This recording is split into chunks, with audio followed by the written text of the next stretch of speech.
Football ലോകം ഒരിക്കലും കേൾക്കാൻ ആഗ്രഹിക്കാത്ത വാർത്ത ഒടുവിൽ അത് യാഥാർത്ഥ്യമായിരിക്കുന്നു. അതെ, ക്രിസ്ത്യാനോ റൊണാൾഡോ തൻ്റെ ബൂട്ടുകൾ അഴിച്ചുവെച്ചിരിക്കുന്നു. ഇന്ന് വെറും ഒരു കളിക്കാരൻ്റെ വിരമിക്കലല്ല, കോടിക്കണക്കിന് ആരാധകരുടെ ബാല്യകാല ഓർമ്മകൾക്ക് വിട പറയുന്ന ദിവസമാണ്. ഒരു പേര്, ഒരു വികാരം, ഒരു പ്രചോദനം. Cristiano Ronaldo. 2002 ഒരു മെലിഞ്ഞ നീണ്ട മുടിയുള്ള പോർച്ചുഗീസ് ബാലൻ ലോക ഫുട്ബോളിലേക്ക് വന്നപ്പോൾ ആരും കരുതിയിരുന്നില്ല അയാൾ ചരിത്രം മാറ്റിമറിക്കുമെന്ന്. അന്നു മുതൽ ഇന്ന് വരെ ഓരോ വിമർശനവും, ഓരോ പരാജയവും, ഓരോ കണ്ണീരും വിജയത്തിലേക്കുള്ള ചവിട്ടുപടികളാക്കി മാറ്റിയ മനുഷ്യനാണ് റൊണാൾഡോ. ദാരിദ്ര്യത്തിൽ നിന്ന് ലോകത്തിലെ ഏറ്റവും വലിയ താരമായി ഉയർന്ന കഥ അത് വെറും സിനിമയല്ല, യഥാർത്ഥ ജീവിതമാണ്. മെദേറയിലെ ചെറിയ ദ്വീപിൽ ജനിച്ച ആ കുട്ടി ഒരു ദിവസം ലോകം മുഴുവൻ തൻ്റെ പേര് വിളിപ്പിക്കും എന്ന് സ്വപ്നം കണ്ടു. ആ സ്വപ്നം അവൻ വെറും സ്വന്തമാക്കിയില്ല, അത് ലോകത്തെ കൊണ്ട് ആഘോഷിപ്പിച്ചു.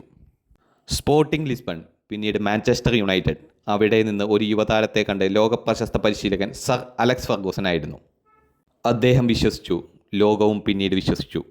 ഓൾഡ് ട്രാഡ്ഫോർഡിൽ തുടങ്ങി സാന്റിയാഗോ ബേർണബയിൽ ചരിത്രമെഴുതി. റയൽ മാഡ്രിഡ് ജേഴ്സിയിൽ ഗോളുകൾ മാത്രം നേടിയില്ല, അസാധ്യമായ റെക്കോർഡുകൾ പൊളിച്ചെഴുതി. ഓരോ ചാമ്പ്യൻസ് ലീഗ് രാത്രിയിലും റൊണാൾഡോ എന്നതൊരു ഭയമായിരുന്നു. പിന്നീട് യുവൻറ്റസ്, വീണ്ടും മാഞ്ചസ്റ്റർ, അവസാനം സൗദി അറേബ്യയിലെ പുതിയ അധ്യായം. എവിടെ കളിച്ചാലും ഒരു കാര്യം മാത്രം മാറിയില്ല, ഗോൾ നേടാനുള്ള വിശപ്പ്. റൊണാൾഡോയെ വെറുത്തവരും ഒരു കാര്യം സമ്മതിക്കും, അയാൾ കഠിനാധ്വാനത്തിൻ്റെ മറ്റൊരു പേരാണ്. പ്രതിഭ മാത്രം പോലെന്ന് ലോകത്തോട് പഠിപ്പിച്ച മനുഷ്യനാണ്.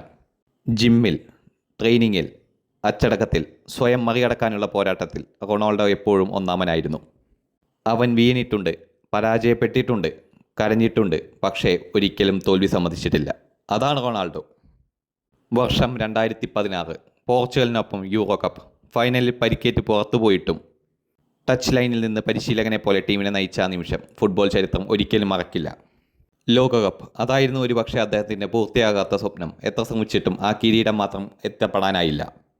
എന്നാൽ ലോകകപ്പില്ലാത്തത് കൊണ്ട് മാത്രം റൊണാൾഡോയുടെ മാത്രം ഒരിക്കലും കുറയില്ല. കാരണം ഒരു ട്രോഫിയല്ല, ഒരു തലമുറയെ സ്വപ്നം കാണാൻ പഠിപ്പിച്ച അദ്ദേഹത്തിൻ്റെ ഏറ്റവും വലിയ നേട്ടം. ആ ആഘോഷം ഇനി ഒരിക്കലും മത്സരത്തിൽ കാണാനാവില്ല എന്ന ചിന്ത ആരാധകരുടെ ഹൃദയം തകർക്കും. സ്റ്റേഡിയങ്ങൾ ഇനി ആ ശബ്ദത്തിനായി കാത്തിരിക്കില്ല. പക്ഷേ ലോകമെമ്പാടുമുള്ള കുട്ടികൾ ഇനിയും ഗോളടിച്ചാൽ സൂയ് എന്നാഘോഷിക്കും. കാരണം അതൊരാഘോഷമല്ല, അതൊരു പാരമ്പര്യമാണ്.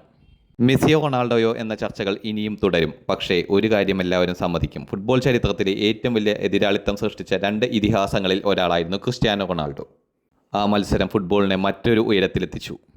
ഇന്ന് അദ്ദേഹം മൈതാനം വിടുകയാണ്, പക്ഷേ ചരിത്രം വിടുന്നില്ല, റെക്കോർഡുകൾ വിടുന്നില്ല, പ്രചോദനം വിടുന്നില്ല. ക്രിസ്ത്യാനോ റൊണാൾഡോ, നിങ്ങൾ ഞങ്ങൾക്ക് ഗോൾ മാത്രമല്ല തന്നത്, പോരാടാൻ പഠിപ്പിച്ചു, വീണാലും എഴുന്നേൽക്കാൻ പഠിപ്പിച്ചു, പരിശ്രമം ഒരിക്കലും ചതിക്കില്ലെന്ന് തെളിയിച്ചു. ഇന്ന് ഫുട്ബോളിൻ്റെ ഒരധ്യായം അവസാനിക്കുന്നു, പക്ഷേ ഒരു ഇതിഹാസവും ഒരിക്കലും അവസാനിക്കില്ല. ഓരോ ഫുട്ബോൾ പ്രേമിയുടെയും ഹൃദയത്തിൽ, ഓരോ കുട്ടിയുടെയും സ്വപ്നത്തിൽ, ഓരോ സുയ് ആഘോഷത്തിലും നിങ്ങൾ എന്നും ജീവിക്കും. നന്ദി ക്രിസ്ത്യാനോ റൊണാൾഡോ, നന്ദി ഞങ്ങളുടെ ബാല്യം മനോഹരമാക്കിയതിന്, നന്ദി അസാധ്യമായത് സാധ്യമാണെന്ന് വിശ്വസിപ്പിച്ചതിന്, നന്ദി ഫുട്ബോൾ ലോകത്തെ മാറ്റിമറിച്ചതിന്. ഒരു യുഗം അവസാനിച്ചു, പക്ഷേ ഒരു ഇതിഹാസം ഒരിക്കലും മരിക്കില്ല. Forever CR7, forever the goat. Thank you CR7 for everything that you have given to the football. കൂടുതൽ വാർത്തകൾക്കും വിശേഷങ്ങൾക്കുമായി ഈ ചാനൽ ഇപ്പോൾ തന്നെ സബ്സ്ക്രൈബ് ചെയ്യുക.